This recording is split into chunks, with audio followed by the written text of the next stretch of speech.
അസ്സലാമു അലൈക്കും വറഹ്മത്തുള്ളാഹി തആല വബറകാതുഹു. അൽഹംദുലില്ലാ വസ്സലാത്തു വസ്സലാമു അലാ അഷ്റഫിൽ മുർസലീൻ വഅലാ ആലിഹി വസഹ്ബിഹി അജ്മഈൻ ബിർദല്ലാഹി അമ്മാ ബഅദ്. ഏറ്റവും ബഹുമാനാദരവുകൾ നിറഞ്ഞ ഉസ്താദുമാർ, മറ്റു ശബ്ദം ശ്രവിക്കുന്ന സുഹൃത്തുക്കൾ, എനിക്കിന്നിവിടെ ചർച്ച ചെയ്യാൻ കിട്ടിയിരിക്കുന്ന വിഷയം അഹ്മദ് സൈനി ദഹ്ലാൻ അൽ മക്കി, കേരള പാണ്ഡിത്യത്തിൻ്റെയും ആധ്യാത്മികയുടെയും ഗുരു എന്ന വളരെ പ്രശസ്തമായ ഒരു വിഷയത്തെക്കുറിച്ചാണ്. നമ്മൾ ഈ വിഷയത്തെക്കുറിച്ച് മനസ്സിലാക്കുമ്പോൾ ആദ്യമായി ആരായിരുന്നു സൈനി ദഹ്ലാൻ റളിയല്ലാഹു അൻഹു എന്ന് അറിയേണ്ടത് വളരെ പ്രസക്തമാണ്. ഹിജ്റ 1232 മക്കയിൽ ഹസൻ റളിയല്ലാഹു അൻഹുവിൻ്റെ കുടുംബ പാരമ്പര്യത്തിൽ ജനിച്ച മഹാനായിരുന്നു സൈനി ദഹ്ലാൻ. ചെറുപ്രായം മുതൽക്ക് തന്നെ ഖുർആൻ ഹൃദ്യസ്ഥമാക്കുകയും മാത്രമല്ല ഇൽമിൻ്റെ എല്ലാവിധ ഫന്നുകളിലും വളരെയേറെ പാണ്ഡിത്യം നേടുകയും വളരെ ഇൽമിപരമായി ചെറുപ്രായം മുതൽക്ക് തന്നെ വളരെ നൈപുണ്യം ഏറിയ മഹാനായിരുന്നു സൈനി ദഹ്ലാൻ. മക്കയിൽ ചെറുപ്രായം മുതൽക്ക് തന്നെ ഉന്നത പദവി ലഭിച്ചിരുന്ന ഒരു പണ്ഡിതനായിരുന്നു മഹാനായ സൈനി ദഹ്ലാൻ.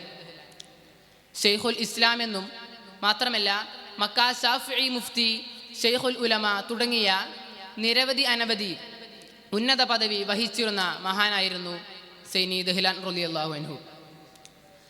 19-ാം നൂറ്റാണ്ടിൽ മക്കയിലെ ശാഫിഈ മുഫ്തിയായിരുന്ന മഹാനവറുകൾ ദർസി രംഗത്ത് വളരെ പ്രാവീണ്യം കാണിച്ചിരുന്നു. അതുകൊണ്ട് തന്നെ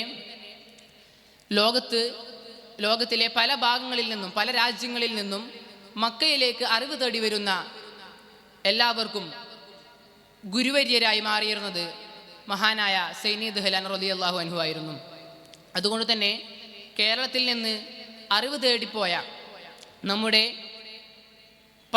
കേരളത്തിൻ്റെ പണ്ഡിത നിരയിൽ ഉന്നത സ്ഥാനം വഹിച്ചിരുന്ന മഹാനായ വെളിയങ്കോട് ഉമർ ഖാദി, അതുപോലെ തന്നെ മമ്പുറം തങ്ങളുടെ മകനായ ഫസൽ പുകോയത്തങ്ങൾ തുടങ്ങിയ കേരളത്തിൻ്റെ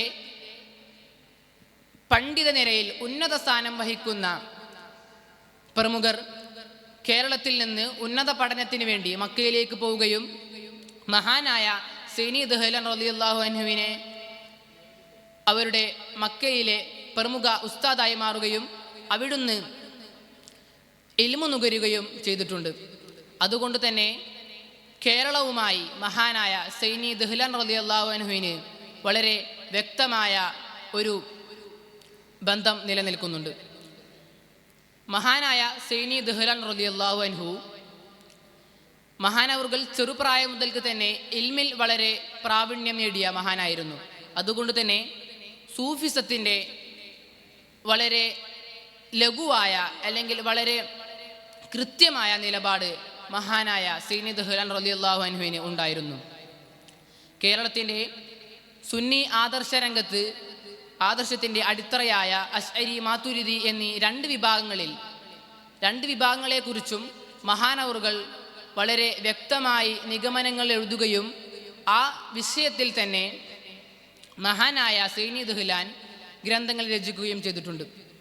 മഹാനായ സൈനി ദഹ്ലാൻ റളിയല്ലാഹു അൻഹു ഈ സൂഫിസത്തിൻ്റെ വളരെ കൃത്യമായ രീതി ജനങ്ങൾക്ക് മനസ്സിലാക്കാനും മറ്റു അതിനെ അറിയാൻ ആശ്രയിക്കുന്നവർക്ക് മനസ്സിലാക്കാൻ വളരെ നല്ല രീതിയിലുള്ള ഗ്രന്ഥങ്ങൾ ആ വിഷയത്തെക്കുറിച്ച് അശ്അരി, മാതുരിദി എന്നീ വിഷയങ്ങളെക്കുറിച്ച് എന്നീ രണ്ട് വിഭാഗത്തിൻ്റെയും ചർച്ചകളെക്കുറിച്ചും അവരുടെ വാഗ്ദാനങ്ങളെക്കുറിച്ചുമൊക്കെ പറയുന്ന ഗ്രന്ഥങ്ങൾ രചിച്ചിട്ടുണ്ടായിരുന്നു.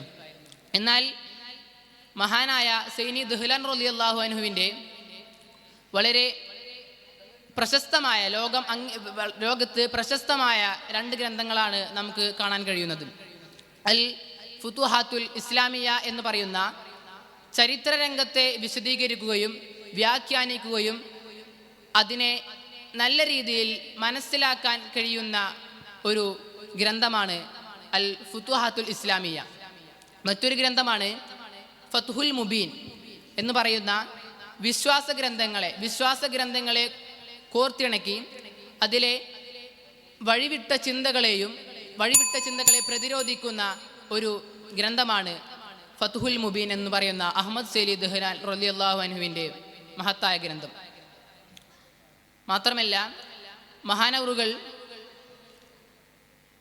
തൻ്റെ ജീവിതത്തിൻ്റെ ഭൂരിഭാഗവും കഴിച്ചുകൂട്ടിയിരുന്നത് മക്കയിലായിരുന്നു. എന്നാൽ തൻ്റെ അവസാന കാലഘട്ടം തിരുനബിയോടുള്ള പ്രേമം കാരണം മദീനയിലേക്ക് താമസം മാറ്റുകയും അങ്ങനെ ഹിജറ 1304 ഈ ലോകത്തോട് വിട പറയുകയും ചെയ്തിട്ടുണ്ട്.